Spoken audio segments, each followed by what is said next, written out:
Bem-vinda e bem-vindo ao 7º episódio do podcast de Galiano a Parolagem. Se não conhece o podcast ou se deixou algum episódio para trás, não deixe de retornar, conferir e parolagear com a gente, se é que existe este verbo. Entendam a gente como eu, Eduardo Silva, meu camarada de parolagem Lenine Silva e os amigos e as amigas que nos ajudam nesta produção. O texto que iremos conferir tem como título Deus e o Diabo no Rio de Janeiro. O trecho, assim como os apresentados nos episódios anteriores, também integra a obra Futebol ao Sol e à Sombra, do escritor uruguaio Eduardo Galeano. Passamos, portanto, para a leitura do texto e, na sequência, para a conversa, ou seja, para a parolagem.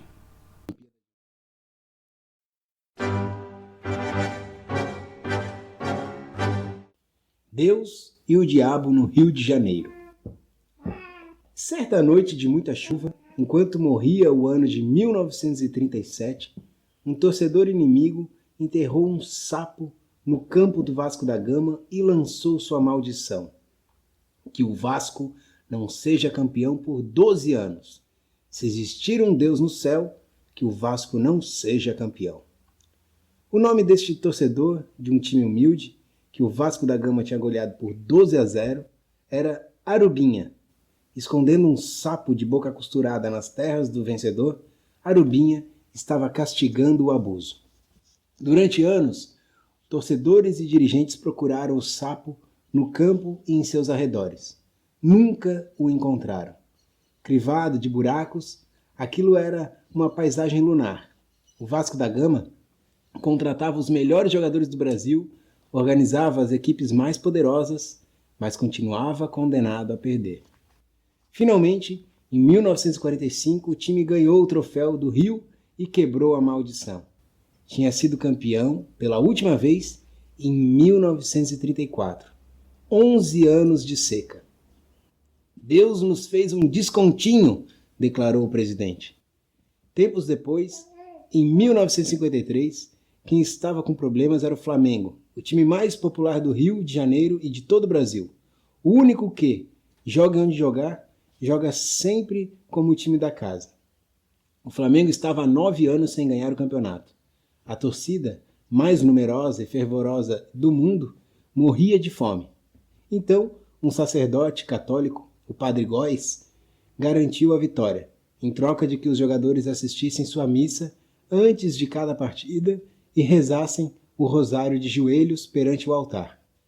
Assim, o Flamengo conquistou o campeonato 3 anos seguidos. Os times rivais protestaram ao cardeal Jaime Câmara. O Flamengo estava usando armas proibidas. O Padre Góes se defendeu alegando que não fazia mais que iluminar o caminho do Senhor. E continuou rezando junto com os jogadores seu rosário de contas vermelhas e pretas, que são as cores do Flamengo e de uma divindade africana que encarna ao mesmo tempo Jesus e Satanás. Mas, no 4º ano, o Flamengo perdeu o campeonato. Os jogadores deixaram de ir à missa e nunca mais rezaram o rosário. O Padre Góes pediu ajuda ao Papa, que nunca respondeu. O Padre Romualdo, em troca, obteve permissão do Papa para se tornar sócio do Fluminense. O padre assistia a todos os treinos. Os jogadores não gostavam nem um pouco. Fazia 12 anos que no Campeonato do Rio e era de mau agouro aquele passarinhão de plumagem negra ali, de pé, na beira do campo. Os jogadores o insultavam, ignorando que o Padre Romualdo era surdo de nascença. Um belo dia, o Fluminense começou a ganhar. Conquistou um campeonato e outro e outro. Os jogadores já não podiam treinar a não ser a sombra do Padre Romualdo. Depois de cada gol, beijavam a sua batina. Nos finais de semana, o padre assistia às partidas da tribuna de honra e murmurava sabe-se lá o que contra o juiz e os adversários. Começando então mais um momento de parolagem com meu camarada Lenine, falando de Florianópolis. Tudo bem aí, Lenine? Como é que está o isolamento? Continua? Fala, Eduardo. Aqui continua. Continua o isolamento, cada vez mais frouxo, né? Mas continua. Vamos aproveitando esse momento aí para ir tocando os episódios aqui. E hoje, falando de Deus e o Diabo no Rio de Janeiro, Eduardo Galeano nos contando alguns episódios envolvendo a religião com o futebol. E no primeiro caso, contado por Galeano, Lenine, trata-se ali de um sapo que foi enterrado no campo do Vasco. E aí, deixa eu te fazer uma pergunta. Ó. Se em 1937, Arubinha enterrou aquele sapo e com isso gerou 11 anos de jejum no Vasco da Gama, que animal você acha que foi enterrado por lá nessa atualidade que o time não ganha muita coisa? Deve ter vários sapos enterrados lá em São Januário, né? Muitos, muitos. Ou sei lá, um dinossauro, né? Não sei também se vale a pena. Teria que ser um animal maior, né? Porque eles não ganham faz bastante tempo, né? Um título de expressão, né?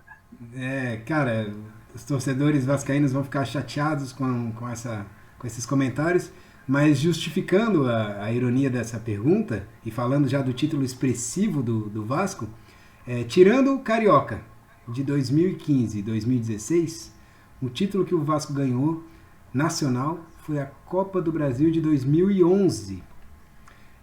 Assim, se a gente pensar, está nessa década, não parece muito distante.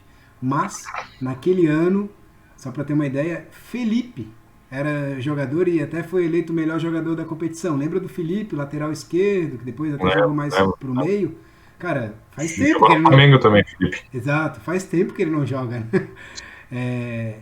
E aquela competição que o Vasco venceu ainda foi, digamos que uma Copa do Brasil... no caso, foi uma Copa do Brasil sem os times da Libertadores da América. Então, o nível técnico diferente, os melhores times do Brasil não estavam presentes, né? E na campanha, aqui ó, sem querer desmerecer também os adversários, mas o Vasco passou por Comercial, do Mato Grosso do Sul, o ABC, de Natal, Náutico, Atlético Paranaense, Avaí na semifinal, e aí o Coritiba na final.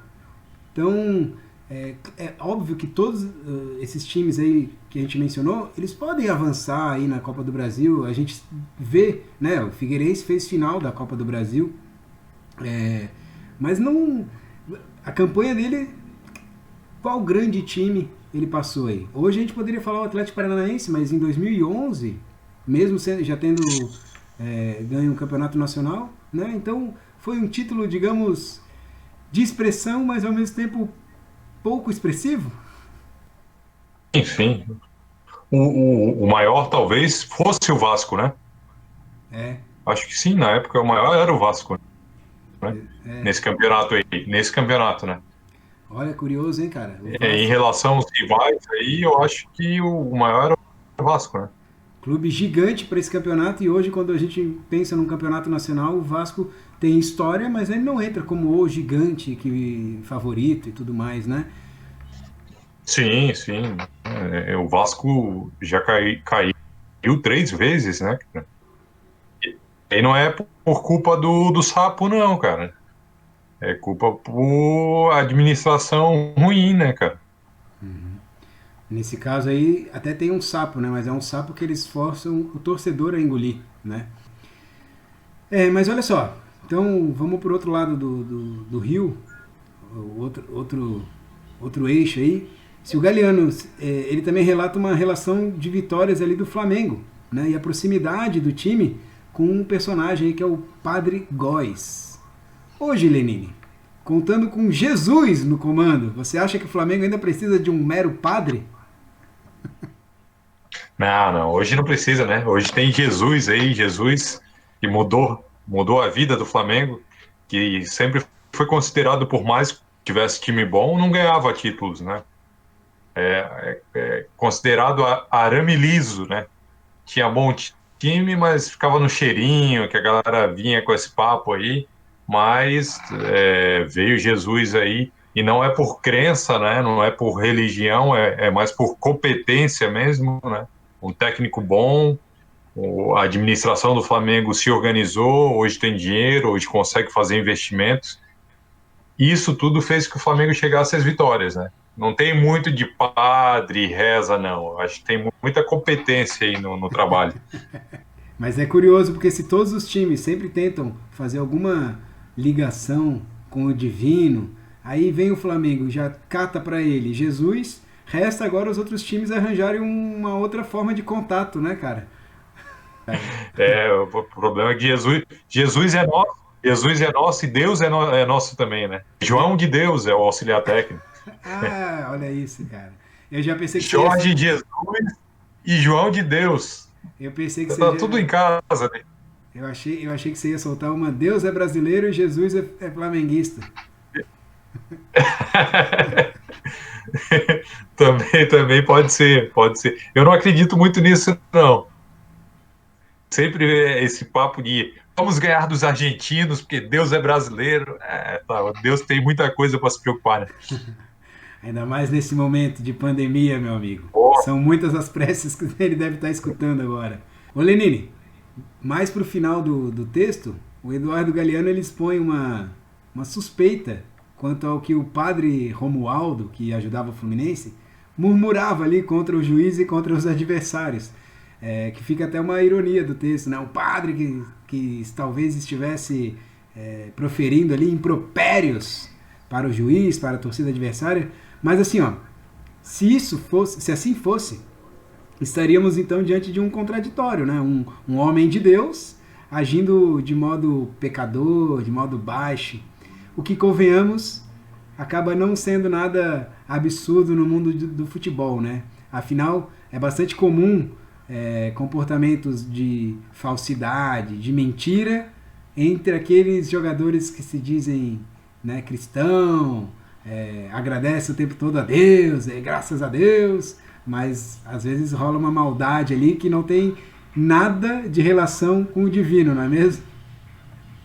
sim, acho que não tem nada mesmo, né? Porque tu tá em campo com uma tatuagem, falando sobre Deus, aí tu cospe no juiz, bate no adversário. Não cabe, né? Não cabe. Eu acho que é meio estranho isso aí. Até porque, porra, se Deus tá apoiando um, quer dizer que tá sendo contra o outro também, né? Sei lá, meio estranho isso aí. Mas toda vez que a gente tá ali no finalzinho, ali no jogo, 45 minutos do segundo tempo, aí tu dá uma rezada pra ver se teu time não ganha. Isso é engraçado, essa relação aí é meio louca. E se ganha, você agradece e fica pensando, nossa, Deus me ajudou mesmo, né? Ele Deus deixa. puxou para o meu lado, esqueceu do outro. Mas, assim, a gente ri, mas faz parte da cultura, do folclore do futebol e é o que Sim, alimenta a paixão, é o que alimenta as discussões, as conversas e todo esse simbólico do esporte, né? sim, sim. Imagine se as crenças, todas as crenças, as mandingas, funcionasse, o time do Bahia ganhava todo ano.